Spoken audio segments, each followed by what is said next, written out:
આપણે ક્યાં? સમય હતો ઈસવીસન 399નો. ચીની યાત્રી ફાહિયાન એના 6 સાથીઓ સાથે ભારત આવવા નીકળ્યો. એનો મુખ્ય ઉદ્દેશ્ય હતો બૌદ્ધ ધર્મના વિનય પિટક નામના ગ્રંથને મેળવવાનો. ચીનથી પેશાવર પહોંચતા જ કષ્ટોની વણઝાર તૂટી પડી. બરફના તોફાનો અને વિકટ માર્ગો. એક સાથી મૃત્યુ પામ્યો. એ જોઈને 3 સાથીઓ ગભરાઈને પાછા વળી ગયા. પણ ફાહિયાનનું મનોબળ મક્કમ હતું. દુઃખના ડુંગરોને ખૂંદી ખૂંદીને પણ છેવટે મથુરા પહોંચી ગયો. એના ઉદ્દેશ્યને એણે સફળ કર્યો. પોતે અપનાવેલા ધર્મના એક ગ્રંથને મેળવવા ખાતર પોતાના પ્રાણોને પણ ન્યોછાવર કરી દેનાર એ ફાહિયાન ક્યાં ને ઠંડે કલેજે આપણા ગ્રંથો ઉપર ધૂળની પથારી અને ઉધઈની ઉજાણી જોનારા આપણે ક્યાં? વિનય પિટક ગ્રંથ મેં પોતે જોયો છે. જીન શાસનના ગ્રંથોની તુલનામાં એ ક્યાં આવે એવું નહીં કહું.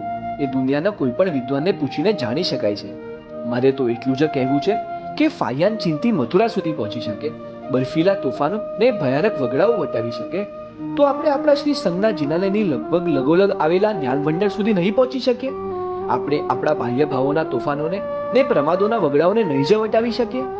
જો હા, તો મને કહેવા દો કે આપણામાં કોમન સેન્સ સુદ્ધા નથી. વિશ્વનું સર્વોત્કૃષ્ટ જ્ઞાન આપણને મળ્યું, આપણને કોહિનૂર હીરો મળ્યો, આપણને ચિંતામણી રત્ન મળ્યું, ને આપણે એની ઉપેક્ષા કરનારા થઈ ગયા. એથી વધુ કમનસીબી બીજી કઈ હોઈ શકે? આટલું નક્કી કરવું છે, રોજ શ્રી સંઘના જ્ઞાન ભંડારમાં જઈને 5 મિનિટ પ્રમાર્જનાનો લાભ લેવો, જ્ઞાનના 5 ખમાસમણા આપવા અને રોજ જીનવાણીના કમસે કમ 5 પાના વાંચવા. ફાહિયાનને જો જીન શાસન મળ્યું હોત તો એનો મોક્ષ હાથવેટમાં આવી ગયો હોત. આપણો મોક્ષ પણ હાથવેટમાં આવી શકે છે જો આપણે ફાહિયાન બની શકીએ, જે મળ્યું છે એનું મૂલ્યાંકન કરી શકીએ.